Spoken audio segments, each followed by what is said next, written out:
പിതാവിൻ്റെയും പുത്രൻ്റെയും പരിശുദ്ധാത്മാവിൻ്റെയും നാമത്തിൽ ആമേൻ. എൻ്റെ പ്രിയപ്പെട്ടവരെ, ഇന്ന് ജനുവരി 20 ചൊവ്വാഴ്ച.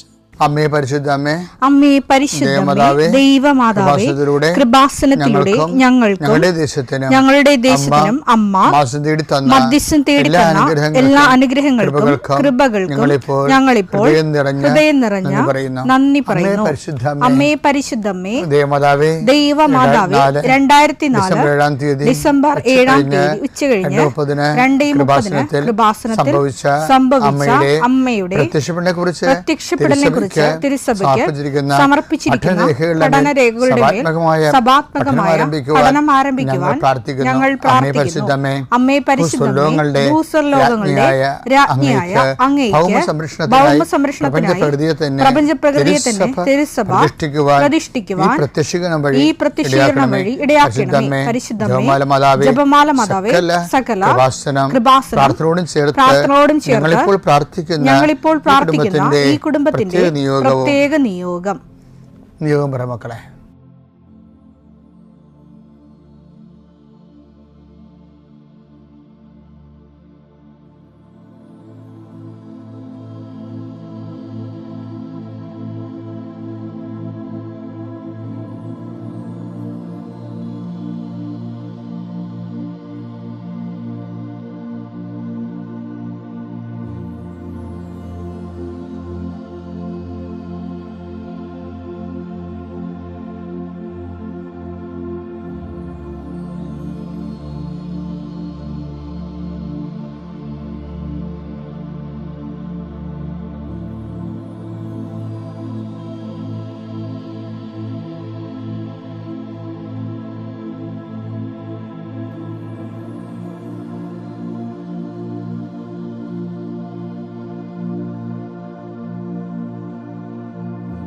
അമ്മയുടെ പ്രത്യക്ഷീകരണത്തിന്റെ ഈ അനുഗ്രഹവേളയിൽ ഞങ്ങൾക്ക് സാധിച്ചു തരുവാൻ കനിയണമേ. ആമേൻ. വിശ്വാസ പ്രമാണം. സർവശക്തനായ പിതാവും ആകാശത്തിന്റെയും ഭൂമിയുടെയും സൃഷ്ടാവുമായ ദൈവത്തിൽ ഞാൻ വിശ്വസിക്കുന്നു.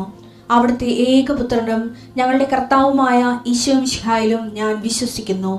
ഈ പുത്രൻ പരിശുദ്ധാത്മാവിനാൽ ഗർഭസ്ഥനായി കന്യകാമറിയത്തിൽ നിന്ന് പിറന്ന് പൊന്തിയോസ് പീലാത്തോസിന്റെ കാലത്ത് പീഡകൾ സഹിച്ച് കുരിശിൽ തറയ്ക്കപ്പെട്ട് മരിച്ച് അടക്കപ്പെട്ട് പാതാളങ്ങളിൽ ഇറങ്ങി മരിച്ചവരുടെ ഇടയിൽ നിന്ന് 3-ാം നാൾ ഉയർത്ത് സ്വർഗത്തിലേക്ക് എഴുന്നള്ളി സർവശക്തിയുള്ള പിതാവായ ദൈവത്തിന്റെ വലതുഭാഗത്തിരിക്കുന്നു. അവിടെ നിന്ന് ജീവിക്കുന്നവരെയും മരിച്ചവരെയും വിധിക്കുവാൻ വരുമെന്നും ഞാൻ വിശ്വസിക്കുന്നു. പരിശുദ്ധാത്മാവിലും ഞാൻ വിശ്വസിക്കുന്നു. വിശുദ്ധ കത്തോലിക്കാ സഭയിലും പുണ്യവാന്മാരുടെ ഐക്യത്തിലും പാപങ്ങളുടെ മോചനത്തിലും ശരീരത്തിന്റെ ഉയർപ്പിലും നിത്യമായ ജീവിതത്തിലും ഞാൻ വിശ്വസിക്കുന്നു. ആമേൻ. സ്വർഗ്ഗസ്ഥനായ ഞങ്ങളുടെ പിതാവേ, അങ്ങയുടെ നാമം പൂജിതമാകണമേ. അങ്ങയുടെ രാജ്യം വരണമേ. അങ്ങയുടെ തിരുമനസ് സ്വർഗത്തിലെ പോലെ ഭൂമിയിലും ആകണമേ. അന്നു വേണ്ടുന്ന ആഹാരം ഇന്ന് ഞങ്ങൾക്ക് തരണമേ. ഞങ്ങളോട് തെറ്റ് ചെയ്യുന്നവരോട് ഞങ്ങൾ ക്ഷമിക്കുന്നത് പോലെ ഞങ്ങളുടെ തെറ്റുകൾ ഞങ്ങളോടും ക്ഷമിക്കണമേ. ഞങ്ങളെ പ്രലോഭനത്തിൽ ഉൾപ്പെടുത്തരുതേ, തിന്മയിൽ ഞങ്ങൾ രക്ഷിക്കണമേ. ആമേൻ. നന്മ നിറഞ്ഞ മറിയമേ, സ്വസ്തി. കർത്താവ് അങ്ങയുടെ കൂടെ സ്ത്രീകളിൽ അങ്ങ് അനുഗ്രഹിക്കപ്പെട്ടവളാകുന്നു. അങ്ങയുടെ ഉദരത്തിൻ ഫലമായി ഈശോ അനുഗ്രഹിക്കപ്പെട്ടവനാകുന്നു. പരിശുദ്ധ മറിയമേ, തമ്പുരാന്റെ അമ്മേ, പാപികളായ ഞങ്ങൾക്ക് വേണ്ടി ഇപ്പോഴും ഞങ്ങളുടെ മരണസമയത്തും തമ്പുരാനോട് അപേക്ഷിക്കണമേ. ആമേൻ. കർത്താവേ, നിന്റെ ഉന്നതമായ നാമത്തിന് സ്തോത്രം ചെയ്യുന്നു. കർത്താവേ, നിന്റെ വിശുദ്ധ പൗരോഹിത്യത്തെ മഹത്വപ്പെടുത്തണമേ. കർത്താവേ, സഭയിലുള്ള സാന്നിധ്യം പ്രകടമാക്കണമേ. 40 വർഷം ഞാൻ അർപ്പിച്ച കൃപാനയുടെ യോഗ്യതയാൽ കൃപാസ്ഥാനത്താറെ ജീവനോടെ പ്രത്യക്ഷപ്പെട്ട പരിശുദ്ധ അമ്മയുടെ മാധ്യസ്ഥത്തിലെ കർത്താവ്, ഇന്ന് ഞങ്ങൾ കണ്ടുമുട്ടുന്ന വ്യക്തികൾ, കർത്താവ്, ഞങ്ങൾ ഇന്ന് സംസാരിക്കുന്ന വ്യക്തികൾ, ഞങ്ങൾ ചില പ്രോജക്റ്റുകൾക്ക് വേണ്ടിയും ചില പോംവഴികൾക്ക് വേണ്ടിയും ജീവിതത്തിലെ ചില പ്രയാസങ്ങൾ, സാമ്പത്തിക വിഷയങ്ങളായാലും മറ്റു വിഷയങ്ങളായാലും മാറുന്നതിന് വേണ്ടി സംസാരിക്കാൻ പോകുന്ന വ്യക്തികളിൽ, നിങ്ങൾ സംസാരിക്കാൻ പോകുന്ന വ്യക്തികളിൽ ഇന്ന് പരിശുദ്ധാത്മ നിറയട്ടെ. സഞ്ചാരി മാതാവ്, സമയത്തിനധികമായ പരിശുദ്ധ അമ്മ കൃപാസന മാതാവ് ഇന്ന് നിങ്ങളുടെ കൂടെ യാത്രയാവുകയും നിങ്ങളുടെ കൂടെ വരികയും ചെയ്യട്ടെ. നിങ്ങൾക്ക് സംസാരിച്ച് ഒതുക്കാൻ പറ്റാത്ത വിഷയങ്ങൾ, നിങ്ങൾ സംസാരിച്ച ശരിയാകത്തില്ലെന്ന് തോന്നുന്ന സ്ഥലങ്ങളിൽ കർത്താവ് തന്നെ മറുപക്ഷത്ത് നിന്നുകൊണ്ട് നിങ്ങൾക്ക് അനുകൂലമായ ഒരു സാഹചര്യം ഉണ്ടാക്കിത്തരാൻ കർത്താവിൻ്റെ നാമത്തിൽ ഞാൻ നിങ്ങളെ ആശീർവദിക്കുന്നു. പിതാപുത്രനും പരിശുദ്ധാത്മാസുരസ്വരം നീക്കാം. പ്രിയപ്പെട്ടവരെ, ഈ ബൈബിളിലെ വചനങ്ങളില്ലേ,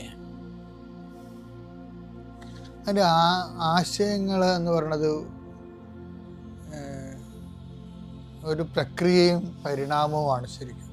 അപ്പോൾ നമുക്ക് ഏതെങ്കിലും ഒരു വചനം എടുത്തിട്ട് അത് ചുട്ടൂരമായിട്ട് പറയാൻ പറ്റത്തില്ല. ഇപ്പോൾ ഉദാഹരണത്തിന് പാപം നിയമലംഘനമാണ്. ഓക്കെ,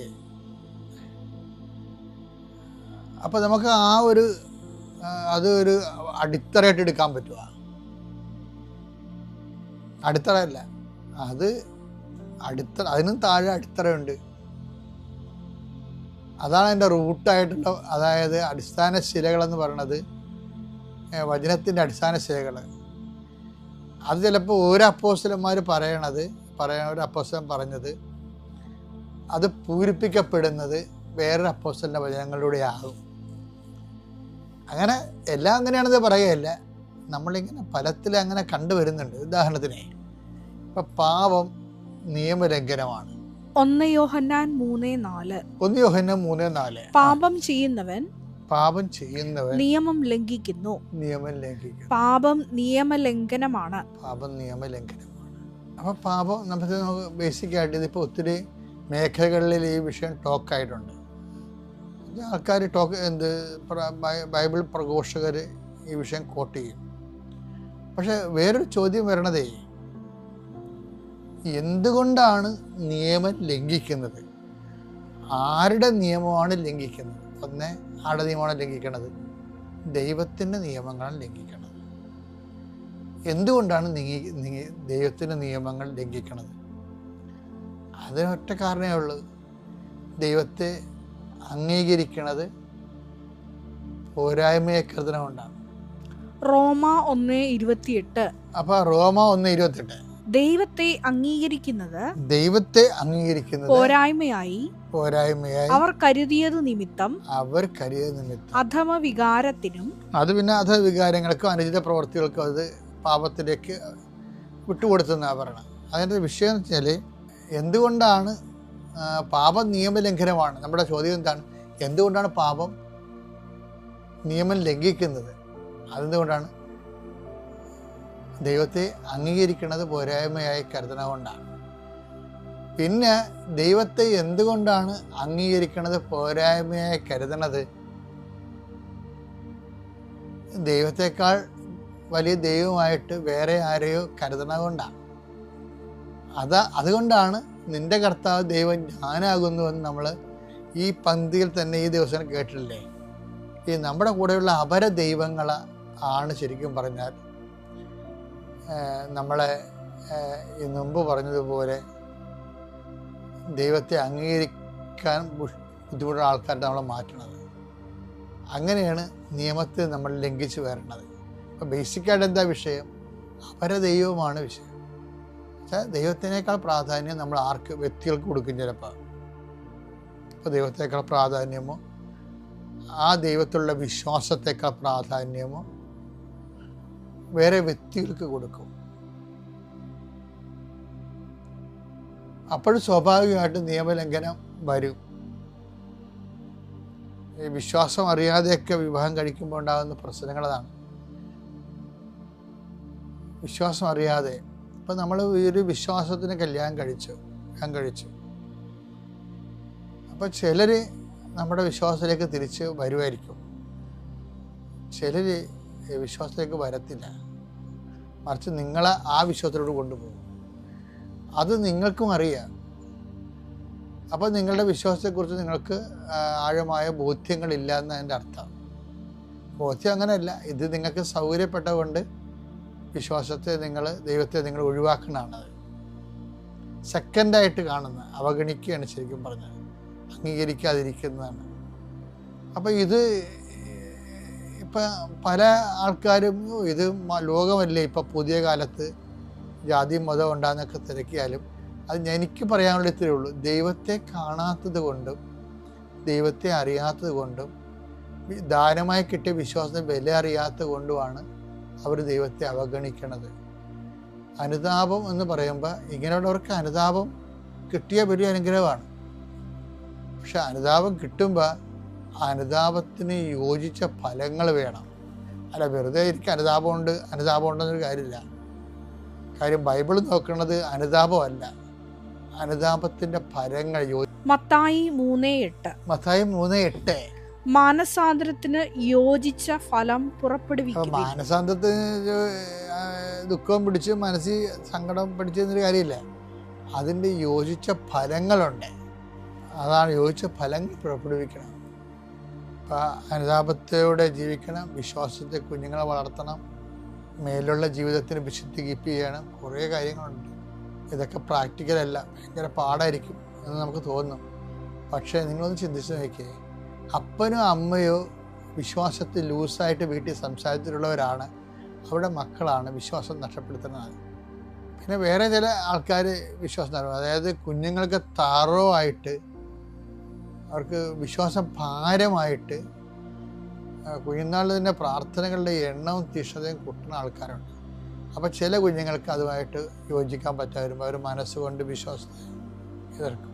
കാരണം വിശ്വാസം ജീവിക്കുക എന്ന് പറഞ്ഞാൽ ചാലഞ്ചല്ലേ, റിസ്ക് അല്ലേ. മിഠായി തിരണ പോലെയും മദ്യം അടിക്കണ പോലെ ഒന്നും അല്ലല്ലോ. അതിനതിൻ്റെ റിസ്ക് ഉണ്ട്, ജീവിത രീതികളുണ്ട്. അതിൽ നിന്ന് ചാടി പുറത്ത് വീഴാൻ എല്ലാവർക്കും തോന്നും. ക്ലാസ് ഇല്ലാത്തപ്പോൾ ചില ദിവസങ്ങൾ ഇൻ്റർവെല്ലിനെ കഴിഞ്ഞ് ക്ലാസ് ഇല്ലെന്ന് പറയത്തില്ല. ഈ ടൈമിന് അടുത്ത പീരീഡ് ഇല്ലെന്ന് പറഞ്ഞുകൊണ്ട് പറയുമ്പോൾ പിള്ളേർ എന്ത് ആഹ്ലാദത്തോടെയാണ് ചാടിപ്പുറത്ത് വീഴുന്നത്. അപ്പോൾ ക്ലാസ് ഇരിക്കുന്നതിനേക്കാളും നല്ലത് കളിച്ച് നടക്കുന്നതാണ്. അത് തന്നെയാണ് ഇവിടെ സംഭവിക്കുന്നത്. വിശ്വാസത്തിൽ ജീവിക്കുന്നതിന് അതിൻ്റെതായിട്ടുള്ള കുറച്ച് പേയ്മെൻറ്റ്സുകളുണ്ട്. പക്ഷെ നമ്മൾ ഒരിക്കലത് കൊടുക്കാൻ തീരുമാനിച്ച് നമ്മൾ വിശ്വാസത്തിന് പേയ്മെൻറ്റ് കൊടുക്കുന്നവരാണ്, അതനുസരിച്ച് ജീവിക്കുന്നവരാണെന്ന് സമൂഹത്തിനല്ല മനസ്സിലാകേണ്ടത്. എല്ലാവരും കുടുംബക്കാരെ ബോധിപ്പിക്കാൻ വേണ്ടിയാണ് ചിലരൊക്കെ പള്ളിയിലൊക്കെ പോണതും കുമ്പസാരിക്കണൊക്കെ വരെ എന്തിനാണ്? അപ്പനെയും അമ്മനെയും ബോധിപ്പിക്കാനും. അപ്പനും അമ്മയുടെ കാലം കഴിയുമ്പോൾ അവർ സ്വന്തം സ്വഭാവം കാണിക്കും. അപ്പം അതുകൊണ്ട് അതല്ല ശരിക്കും വിശ്വാസത്തിൽ ജീവിതം എളുപ്പമാകുന്ന ഒരു സൂപ്പർ പണിയുണ്ട്. അത് വെച്ച് കഴിഞ്ഞാൽ വിശ്വാസ ജീവിതം എളുപ്പമാകാനുള്ള മാർഗം ഈ നാട്ടുകാരെയും വീട്ടുകാരെയും ബോധിപ്പിക്കുന്നതിനേക്കാൾ ഉപരി നമ്മൾ വിശ്വാസിയാണ് ജീവിക്കണമെന്ന് ദൈവത്തെ ബോധിപ്പിച്ചാൽ മതി. അപ്പോൾ എന്താ സംഭവിക്കുന്നത്? ദൈവസഹായം വരും. നമുക്ക് ദൈവസഹായം കിട്ടാൻ എല്ലാ കാര്യങ്ങൾക്കും ദൈവസഹായം കിട്ടണമെന്ന് ഇല്ലാതെ ജീവിക്കാൻ പറ്റിയിടുന്ന് കണ്ടുപിടിച്ചതും അത് നമ്മളോട് പറഞ്ഞു തന്ന ഈശോയാണ്.